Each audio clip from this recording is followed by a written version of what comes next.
nouvelle série avec vous, une série qui s'intitule « L'effet de la parole de Dieu ». Les effets de la parole de Dieu. Heureusement que cette parole de Dieu produit des effets dans la vie. Depuis dimanche dernier, ça fait une semaine, j'ai prêché 9 fois. Ça fait quand même beaucoup. Si la parole de Dieu n'a pas d'effet dans la vie des gens, je peux honnêtement vous dire que j'ai perdu ma vie. J'ai perdu mon temps, mais j'ai perdu ma vie, parce que j'ai tout ce que j'ai fait. Depuis l'âge de 23 ans, tout ce que j'ai fait de ma vie, c'est j'ai prêché la parole de Dieu.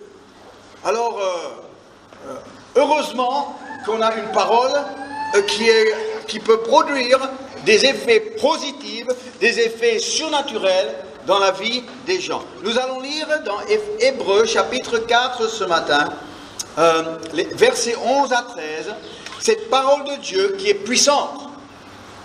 Et donc quand on parle de quelque chose qui est puissante, ça veut dire qu'on peut ressentir sa puissance. On peut l'éprouver, on peut la connaître, on peut constater des effets dans notre propre vie parce qu'on s'est exposé à cette parole de Dieu. Hébreux 4, verset 11. Empressons-nous donc d'entrer dans ce repos. Vous pouvez lire le contexte à la maison, dans les versets qui précèdent. Empressons-nous donc d'entrer dans ce repos, afin que personne ne tombe en donnant le même exemple de désobéissance. Car la parole de Dieu est vivante et efficace, plus tranchante qu'une épée quelconque à 2 tranchants, pénétrante jusqu'à partager l'âme et l'esprit d'une personne, j'ai rajouté ça, jointure et moelle. Elle juge les sentiments et les pensées du cœur. C'est cette parole qui juge les sentiments et les pensées du cœur. Nulle créature n'est cachée devant lui, mais tout est nu et découvert aux yeux de celui à qui nous devons rendre compte. Donc c'est un passage qui utilise des mots très forts. Revenons au verset 12. Regardez les mots qui sont utilisés par rapport à l'effet de la parole de Dieu. Elle est vivante, elle est efficace. Le mot pourrait être traduit agissante. Il y a une action qui se passe quand la parole de Dieu est lue et présentée, et puis la personne reçoit avec foi. Elle est tranchante, plus tranchante qu'une épée à 2 tranchants. Elle pénètre, elle entre, elle pénètre pas comme une épée qui tue, mais comme un couteau d'un chirurgien qui ouvre pour enlever un cancer, pour guérir celui qui est malade. Elle juge les sentiments et les pensées du cœur. Quelqu'un qui s'expose à la parole de Dieu va être travaillé par elle. Elle sera agissante dans sa vie. J'y compte. Quand je prêche la parole de Dieu, il faut impérativement qu'il y a quelque chose qui se passe dans le cœur de ceux qui m'écoutent. Imaginez que 9 fois dans une semaine, j'ai un auditoire qui fait... Imaginez ça. Je connais ça. Quand j'étais petit, j'allais à l'église, et puis le prêtre, c'était un brave homme, mais il n'avait pas compris la puissance de la parole. Et alors, tous les dimanches, c'était comme ça. Ah ben, si c'est comme ça, j'ai perdu ma vie. Non, ici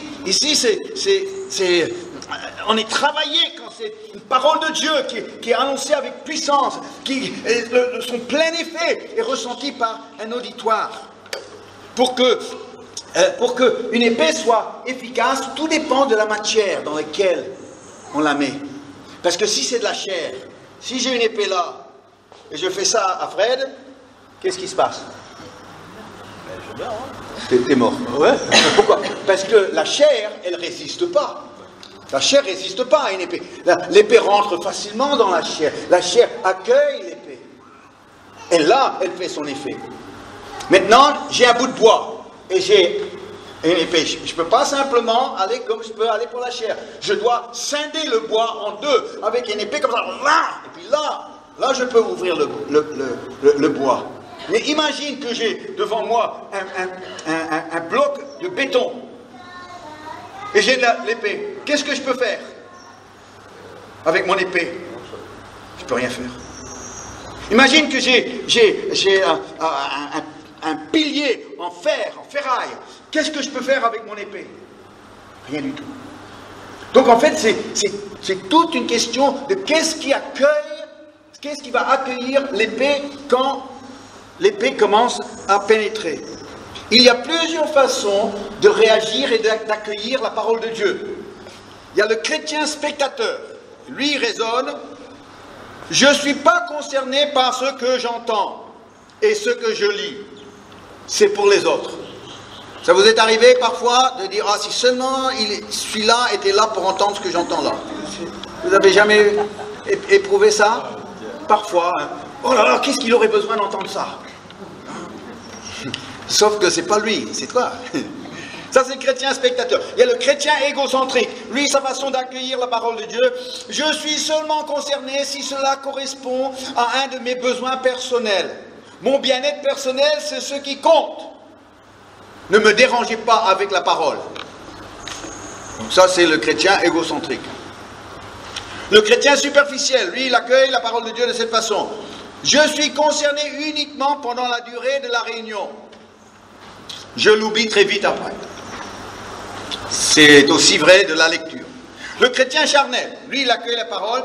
Il ne faut pas trop la prendre au sérieux. Après tout, personne n'est parfait. Ça, c'est le chrétien charnel. Et il y a le chrétien spirituel qui accueille la parole de Dieu. J'ai besoin de cette parole. Je veux apprendre à obéir Dieu. Je veux me remettre en question avec elle. Je veux que ma vie change avec la parole de Dieu.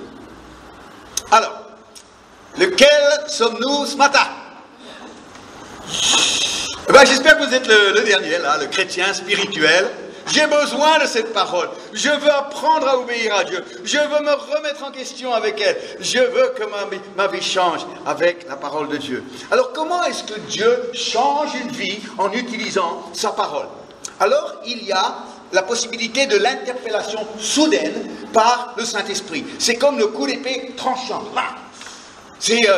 Une fois, il y a un homme qui est venu dans nos réunions et il est venu avec quelqu'un de sa famille qui était chrétien. Lui n'était pas chrétien, ça l'intéressait vraiment pas, mais il l'accompagnait juste pour dire de découvrir avec son épouse en fait. Et voilà qu'il était dans la réunion et il m'a raconté plus tard. Et le message que j'avais apporté ce jour-là, c'était sur les erreurs et les regrets qu'on peut avoir dans la vie. Et il m'a dit par la suite que pendant qu'il m'écoutait, il a eu l'impression que quelqu'un m'avait parlé de lui et que j'étais en train de le cibler personnellement. Je ne le connaissais pas et je ne connaissais même pas la personne qui l'avait amené. Mais lui, il a eu cette impression qu'il était ciblé. C'est pas la première fois que ça m'arrive. Ça arrive de temps en temps, en fait. Et donc, quand j'ai fait l'appel à la fin, pour ceux qui voulaient donner leur vie à Jésus, à la grande surprise de sa famille, cet homme s'est levé et il s'est avancé et il a donné sa vie à Jésus. Ça, c'est l'interpellation soudaine où le Saint-Esprit fait un flash, la personne fait « Oui, d'accord ». Et il répond. Mais il ne faut surtout pas penser que parce qu'il y a eu l'interpellation soudaine, le flash, que ça veut dire que la vie est transformée. Non, non.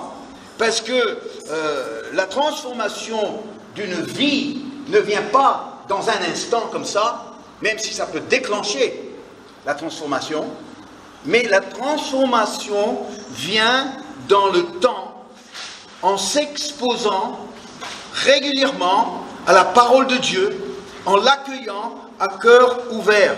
J'aimerais vous dire, c'est pas un message, c'est pas une prédication, c'est pas une lecture d'un passage qui change une vie.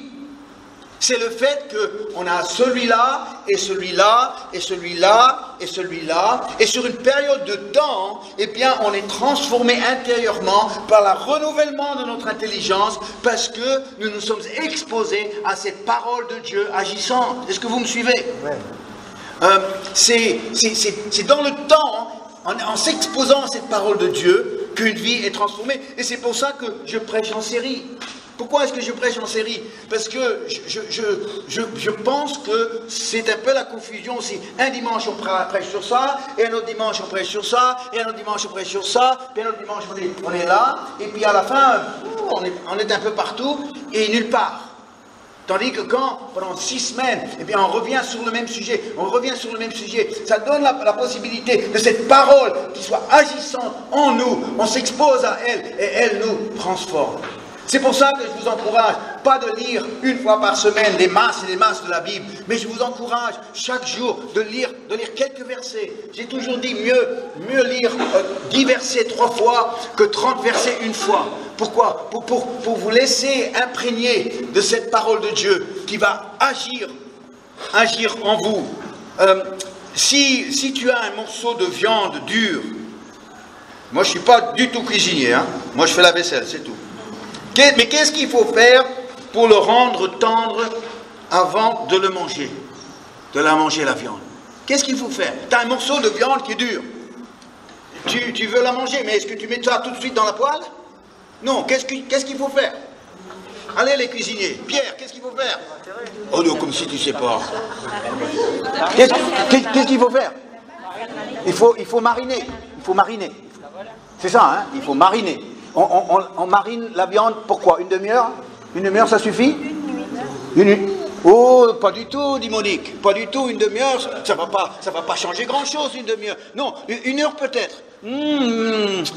Peut-être toute la nuit même. Peut-être toute la nuit. Et une fois que cette viande est marinée, eh bien, il faut cuire lentement, longuement. Une fois, on est allé chez Pierre et Monique. Le repas qu'ils nous ont préparé, il avait cuit pendant 7 heures. Tu te souviens, Pierre? Oui. C'était quoi, au fait? Rappelle-moi. Oh, tu sais plus. Du porc. Du porc. Il avait cuit pendant 7 heures. Quand on l'a mis dans la bouche, ça fondait dans la bouche.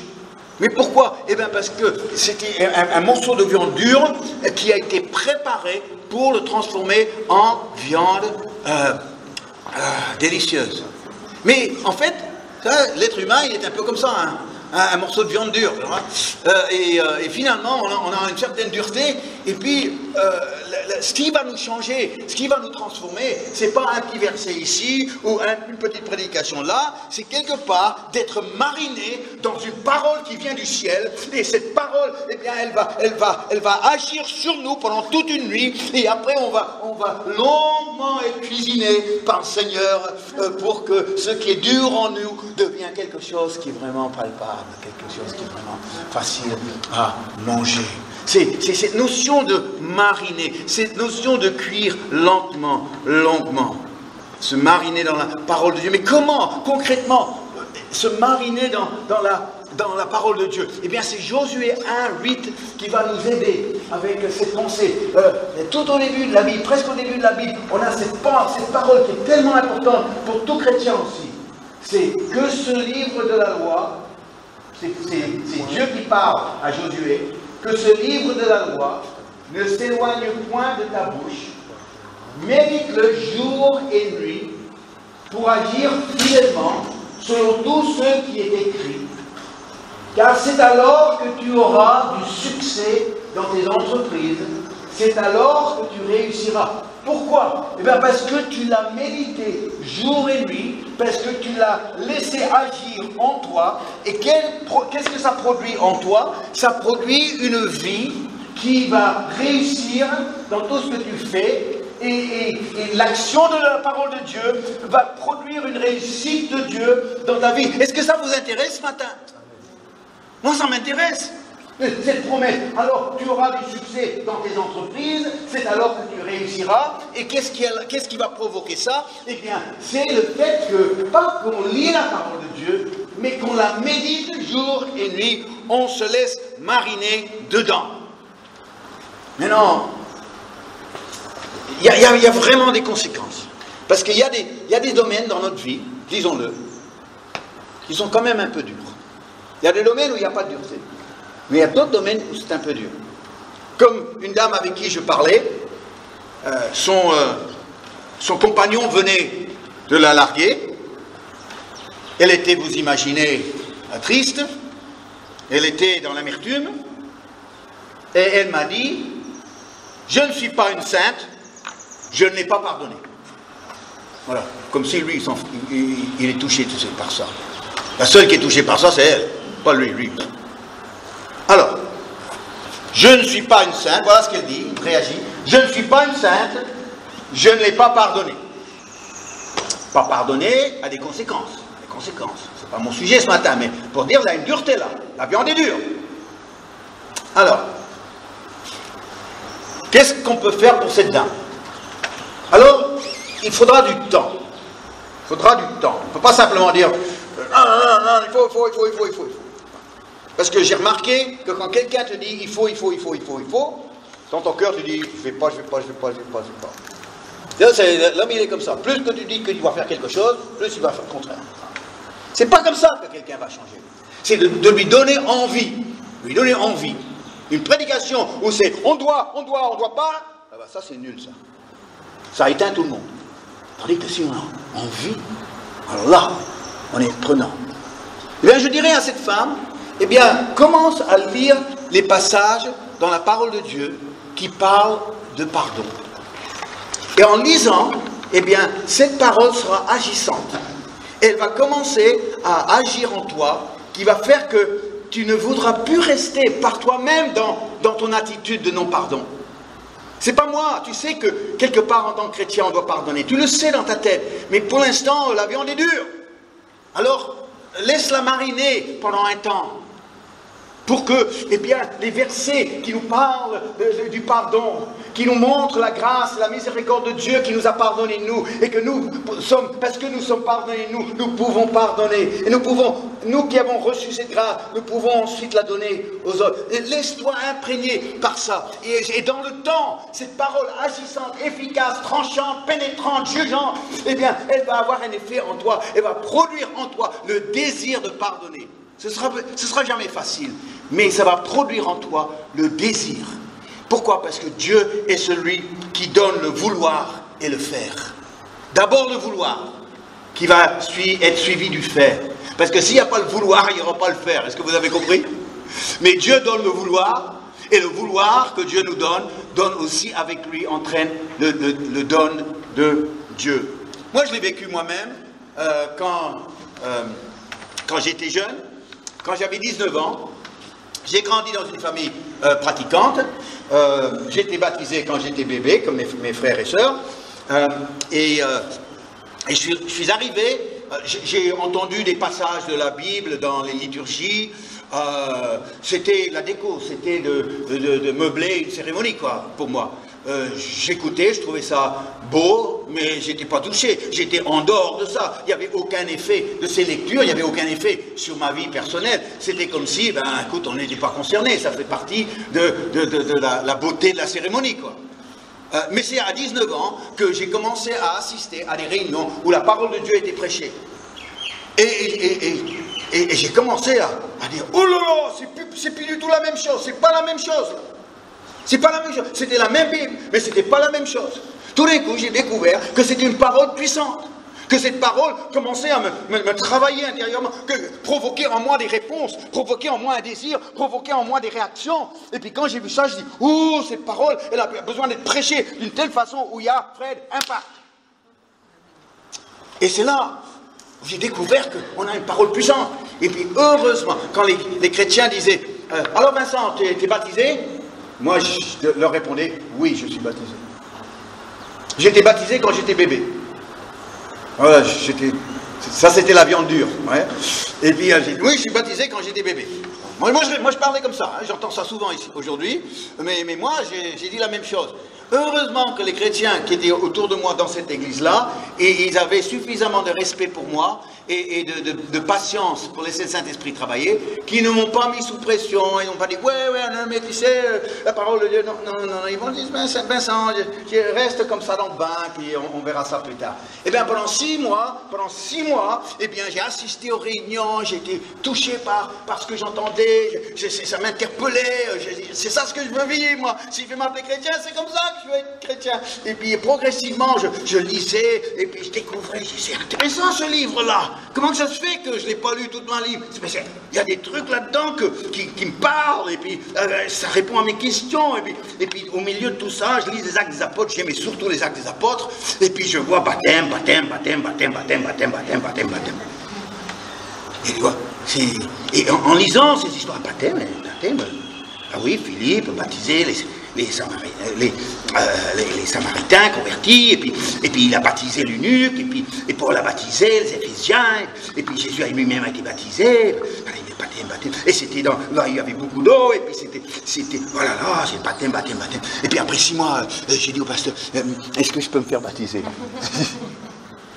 Personne n'a dit non, il y a ces paroles agir en moi qui fait qu'avant la viande dure, non, je suis déjà baptisé, c'est le baptême de mes parents, je ne veux pas renier à la religion de mes parents. Mais ça c'était mon réflexe. Ça se comprenait, je ne comprenais rien. Alors je me réfugiais derrière ça. Mais quand je me suis exposé à la parole de Dieu, c'est cette parole qui là, boum, et ça me donnait envie. Et alors j'étais baptisé sur une île du Pacifique, sur l'équateur, dans une eau limpide, avec des gros poissons qui passaient. Et puis j'étais baptisé là. Voilà. Et ici à La Réunion, on a la même chose. Alors. Mais pour dire qu'il y a eu ce changement, mais ça a mis 6 mois. Et si on avait essayé de me cueillir avant 6 mois, je me serais braqué. C'était pas Dieu. Ça n'aurait pas été Dieu. J'aurais fait ça pour faire plaisir aux gens, mais je n'aurais pas fait ça par conviction personnelle. Et c'est seulement quand la parole de Dieu agit en toi et commence à avoir des effets que tu le fais par conviction et pas pour juste faire plaisir aux autres. Vous me suivez, je crois, ce matin. Hier soir, j'étais à Sainte-Anne. Bon. Alors ici, il y a des nombreux domaines où la parole de Dieu doit agir en nous, des changements chez nous.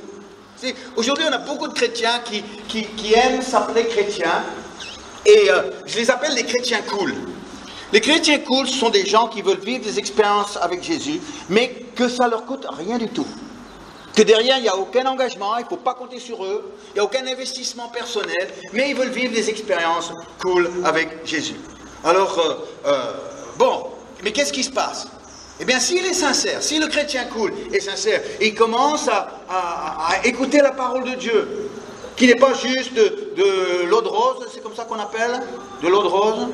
L'eau de rose, c'est quoi? Ça fait plaisir, c'est ça, c'est juste, c'est du pipi de chat. Je ne sais pas si on peut dire ça dans une église. Ça, c'est pareil. C'est pareil? Est-ce qu'on peut dire ça dans une église? De toute façon, je l'ai dit, alors.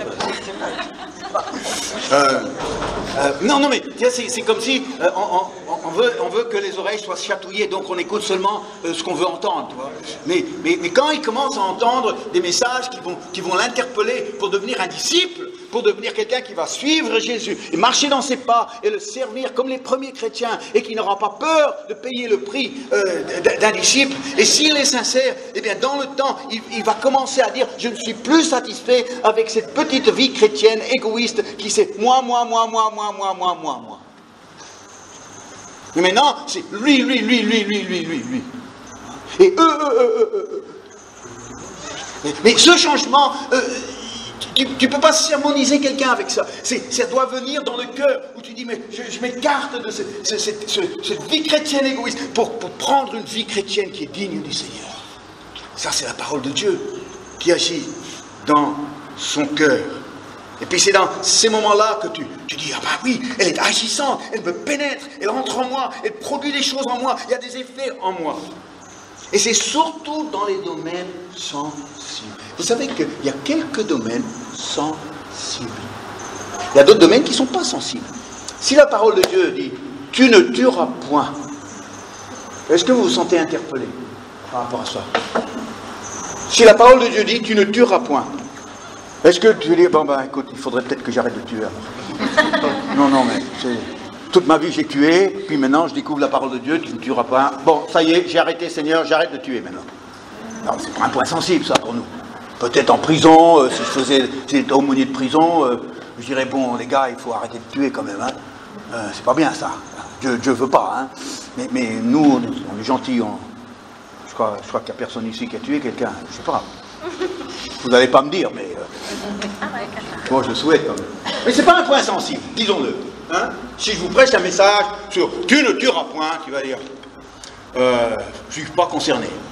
Mais le chrétien a des points sensibles quand même. Ah oui, le chrétien a un point sensible. Et puis si tu veux t'exposer à la parole de Dieu, attention, parce que la parole de Dieu va vous chercher dans vos points sensibles. Vous cherchez dans les points sensibles. Alors j'en ai trois des points sensibles des chrétiens. Premier point sensible, où il peut y avoir de la résistance par rapport à la parole de Dieu qui nous touche, c'est dans le domaine affectif et la sexualité. Domaine sensible, ça. Domaine sensible. Parce qu'on pense, moi je suis sincère, donc la moralité chrétienne, c'est pour les autres. C'est pour les autres. Oui, mais la parole de Dieu va commencer à te titiller un peu. Parce qu'elle nous dit que Dieu veut que nous ayons une vie pure, sanctifiée. Vous savez ce que ça veut dire? Sanctifiée. Ça veut dire qu'il y a une sainteté qui s'installe dans notre vie. Ce n'est pas du puritanisme, mais ça veut dire que quelque part, les souillures de ce monde ne devraient pas faire partie de ta vie. Et alors, le problème c'est qu'on est dans une mentalité qui dit, si on ne me voit pas, et si ça ne fait pas de mal à personne, il n'y a pas de problème. Vous connaissez ça? Si on ne me voit pas, et ça ne fait pas de mal à personne, il n'y a pas de problème. Mais je peux vous dire, si on ne te voit pas, Dieu te voit. Et que ça fasse du mal à quelqu'un ou pas, eh bien c'est pas pour ça que c'est bien. Et donc la parole de Dieu va venir te chercher et tu vas te retrouver devant des versets qui vont faire certainement c'était pour les Juifs à l'époque. Ça c'est une bonne façon de botter en touche, tu vois. C'est pas pour nous aujourd'hui, c'est culturel. C'est biblique. Il y avait un homme qui venait dans notre réunion il y a bien longtemps, et vous ne le connaissez pas. Et la première fois qu'il est venu, il se disait chrétien. Première fois qu'il est venu, eh bien, il est venu avec sa maîtresse. Et la deuxième fois qu'il est venu avec sa femme. Ah bah tu sais, ça a changé, ça a changé. Et puis il m'a expliqué que finalement, tu comprends, des deux côtés, je ne perds pas à l'échange. Bon. Et puis il m'a dit, mais il faut que tu comprennes, Vincent, j'ai des besoins d'hommes. Ah, t'as des besoins d'hommes? Non, mais ça va pas. Mais il se justifiait. La moralité chrétienne, c'est pour quelqu'un d'autre, pas pour lui, parce qu'il a des besoins d'hommes.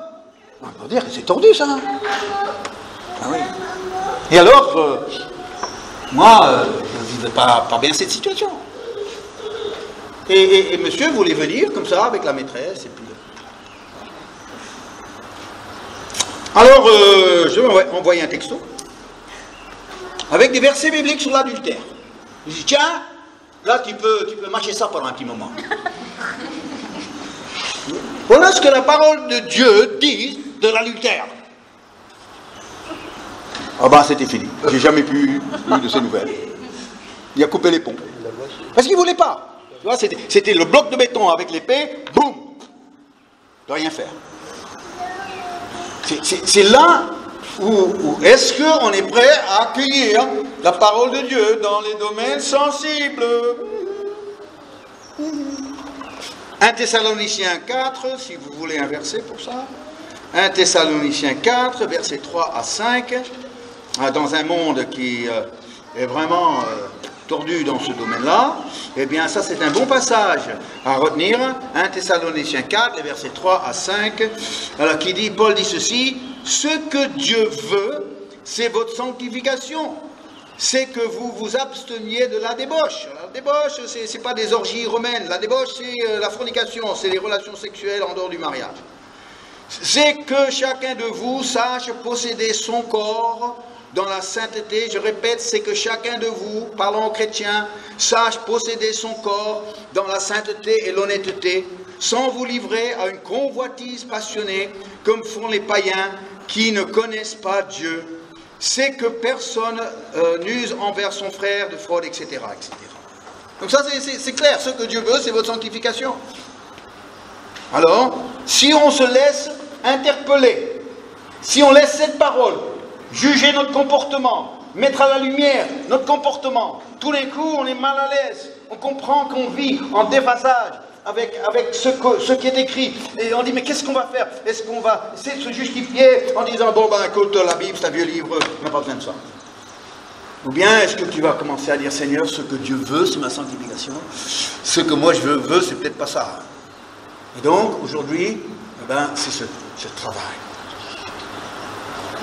C'est le travail de machine à laver.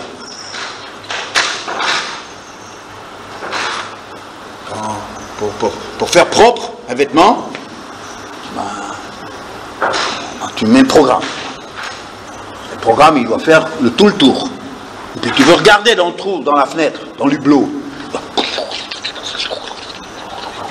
Et bien c'est ce qui se passe quand quelqu'un se laisse exposer à la parole de Dieu. La parole de Dieu, elle va aller chercher la saleté là.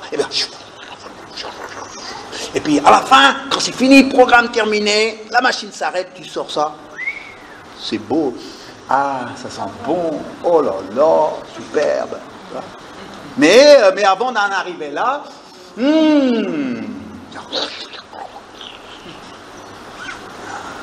c'est pas agréable. Parce qu'il y a tellement de choses là-dedans qui ont besoin d'être décomposées pour que tu sois rendu propre. Deuxième domaine de résistance, ah là là. Chez certains chrétiens, quand ça touche à leur argent, domaine sensible. Alors la dîme, il ne faut pas leur en parler, ils ne veulent pas savoir. Moi j'ai conduit des églises, je connais des églises dans le monde entier.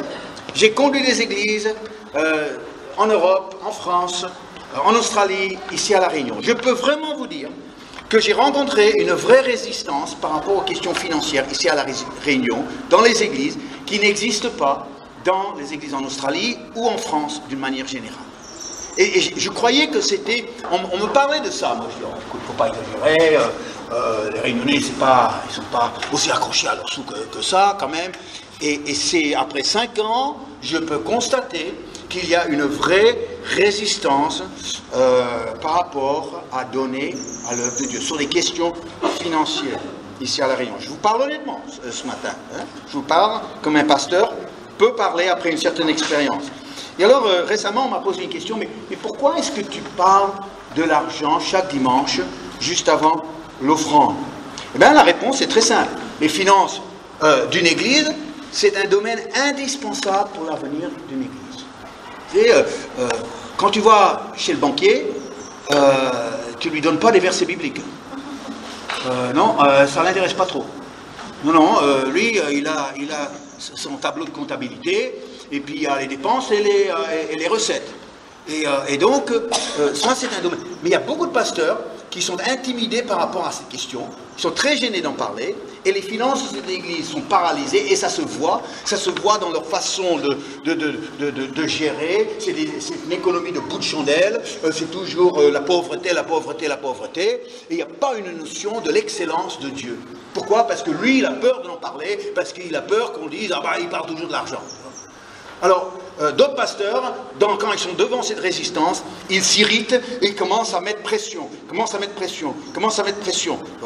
Et là, c'est plus Dieu, ça c'est pas Dieu, ça c'est pas la conviction du Saint-Esprit, ça c'est une manipulation.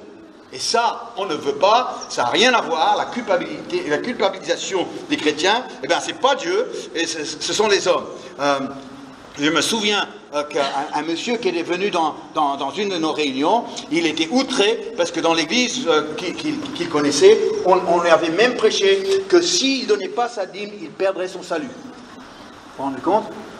Ben, moi, j'aimerais vous dire que ce n'est pas le cas. Vous allez peut-être perdre autre chose, mais vous ne perdrez pas votre salut. Et aujourd'hui, ce n'est pas de manipulation du tout. Alors pourquoi est-ce que j'en parle? Et quelle est mon approche? Eh bien, mon approche est très simple. Si on aime Dieu, et on aime sa parole, eh bien, et on se laisse mariner dans la parole de Dieu, eh bien, gentiment, dimanche après dimanche, sans mettre pression humaine, je partage un verset, un témoignage, une anecdote, croyant à cette parole agissante dans nos cœurs qui va créer en nous le vouloir et le faire. Et parce que si ce n'est pas Dieu qui le fait, rien ne changera. Mais quand, avec une simple anecdote, avec un témoignage, avec un verset, cette parole de Dieu peut pénétrer dans les cœurs, agir comme dans tous les autres domaines de notre vie, pour créer ce désir de pouvoir vraiment donner à l'œuvre de Dieu. Et j'ose croire que les gens qui aiment Dieu, eh bien, et qui aiment la parole de Dieu, ce travail va se faire dans les cœurs. Ça ne m'appartient plus après. Ça, c'est entre Dieu et la personne. Troisième domaine de résistance chez certains chrétiens. Je vous ai dit que c'était des domaines sensibles. C'est pas la peine d'aborder des sujets qui ne vous touchent pas. Troisième domaine que je voudrais parler, c'est où il y a de la résistance chez certains chrétiens, c'est au niveau de la critique. Au niveau de la critique, la médisance. J'ai à plusieurs reprises entendu des chrétiens dire « Je ne suis pas hypocrite, je suis quelqu'un qui dit ce qu'il pense. » Vous avez entendu ça? Eh bien, de sa bouche sortent des paroles qui font beaucoup de mal. Quelqu'un qui parle comme ça. Pourquoi? Même s'il dit des vérités, même si les choses qu'il veut dire et qu'il pense sont vraies, mais lui-même a tort, parce que dans ce qu'il dit, dans ce qu'il fait, il manque d'amour et il manque de respect pour l'autre. Et ça, je le vois. Et on peut beau se féliciter en disant « Moi, je suis quelqu'un qui a un franc-parler, j'aime dire les choses telles qu'elles sont, moi, je suis quelqu'un d'honnête, je cache rien, je ne suis pas hypocrite. » Et je dis « Oui, et qu'est-ce qui va suivre là? Tu nous prépares à quoi? » Là. Je dis « Oh, c'est pas bien ça. C'est pas bien. » Et on ne se rend même pas compte. Mais quand tu commences, c'est comme la femme qui ne voulait pas pardonner, quand tu commences à prendre des versets qui nous parlent de la langue, qui nous parlent de ce qui doit sortir de notre bouche, et bien tu dis, oh là là, je suis concerné. Au début, tu ne te rends pas compte, tous les autres autour de toi, c'est comme la mauvaise haleine. Vous avez remarqué là, la mauvaise haleine? On le sent tout de suite chez l'autre. Mais on ne le sent pas chez soi. Mais tous les autres le sentent, tu vois. Vous savez, moi, j'étais dans une église, à la fin de l'église, qui était dans le sud de la France, où ça mange de l'ail, et puis ils aiment, c'est pas comme dans le nord, l'Europe, où on prend des distances quand on se parle, tu vois, les latins, ben, ils aiment se regarder comme ça, et se parler, tu vois. Et puis alors, il y a un gars qui dit, pasteur, je voudrais parler avec toi. Oui. Et puis je parlais, il me parlait. C'est pas possible d'avoir une haleine comme ça. Alors, j'ai pris un pas en arrière, et lui, il a pris un pas en avant. Alors, moi, j'ai pris un autre pas en arrière, et lui, il a pris un pas en avant. On a fait le tour de l'église, comme ça. C'est dingue. Et lui, il se rendait même pas compte. Il pensait que j'étais un peu timide, ou je sais pas, tu vois. Et même moi, c'est un sexe. Je sais pas si on peut dire ça dans une église. Ah, je l'ai dit. En tout cas, le problème, c'est que quand tu commences à dire, il y a une drôle d'odeur dans ma bouche, il y a une drôle de goût dans ma bouche. Ah, il réalise, il commence à s'éveiller à ce que tous les autres voient déjà, mais lui, il ne se rend pas compte, et tout d'un coup, il dit, il y a une drôle de goût dans ma bouche. Oui, ça s'appelle des mauvaises odeurs. Ça s'appelle des mauvaises odeurs. Ah bon, ah les pauvres. Qu'est-ce que j'ai dit? Qu'est-ce qu'ils ont dû subir avec moi? Surtout avec mes... Alléluia. Alors tu vas vite brosser tes dents. Et puis un bain de bouche. Pourquoi? Parce que maintenant tu comprends. Tu as été éveillé. Il y a quelque chose qui agit en toi, qui te réveille et qui te donne envie, le vouloir et le faire. de vouloir changer et vouloir penser que les gens, ils sont pas repoussés par des mauvaises odeurs qui dégagent de toi. C'est un peu terre à terre, c'est vrai. En tout cas, Pierre et Jésus, il y avait souvent des conversations intenses entre les deux. Et la dernière, ou une des dernières, c'était le dernier repas, où Jésus est venu avec une serviette, avec de l'eau, et il a lavé les pieds des disciples. Vous avez certainement lu ça, si vous lisez la Bible. Et il arrive à Pierre, et Pierre, il avait la manière de dire des choses qu'il ne fallait pas dire. Et puis alors, Pierre, il s'indigne, il dit, toi Seigneur, tu me laves les pieds? Non, jamais tu me laveras les pieds. Jésus le regarde, il dit, Pierre, si je ne te lave, tu n'auras point de part avec moi. Pierre, tout de suite, il bascule dans l'autre sens. Seigneur, non seulement les pieds, mais encore les mains et la tête. Donc vas-y, tu peux y aller.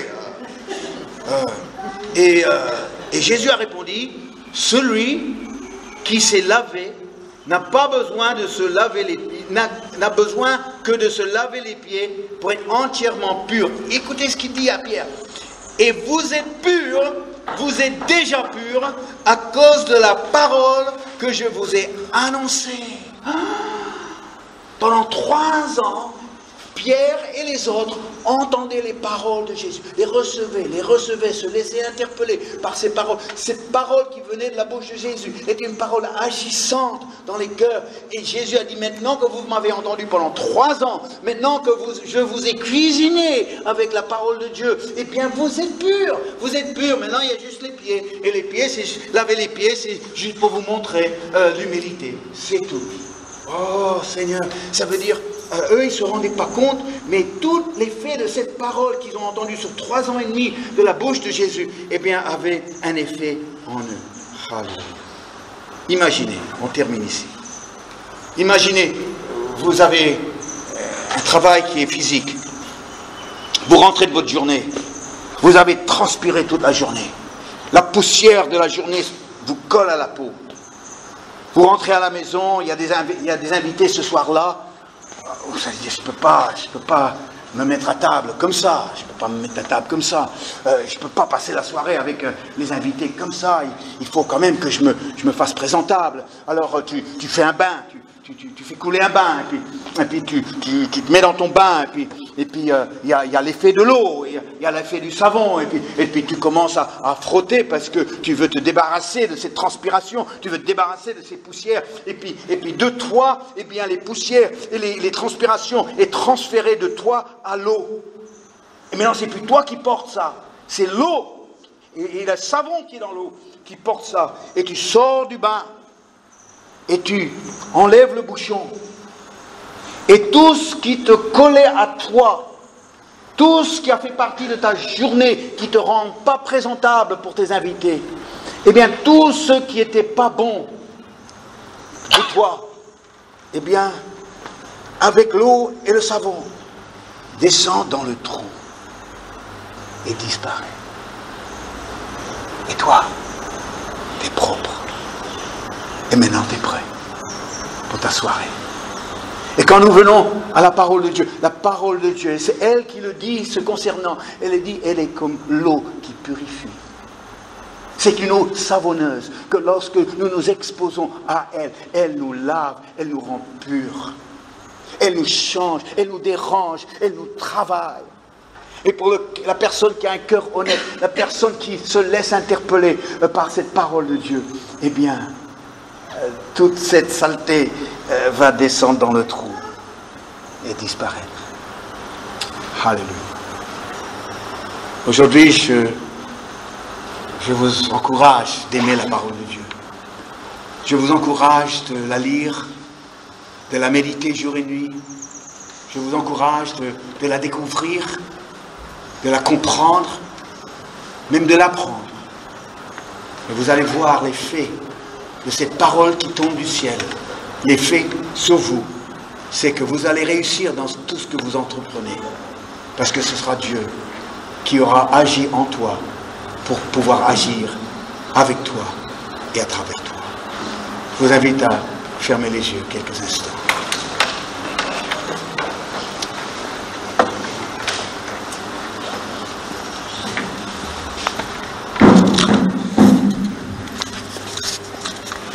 Merci pour ta parole, Seigneur. Merci pour cette parole qui ne nous laisse pas indifférents.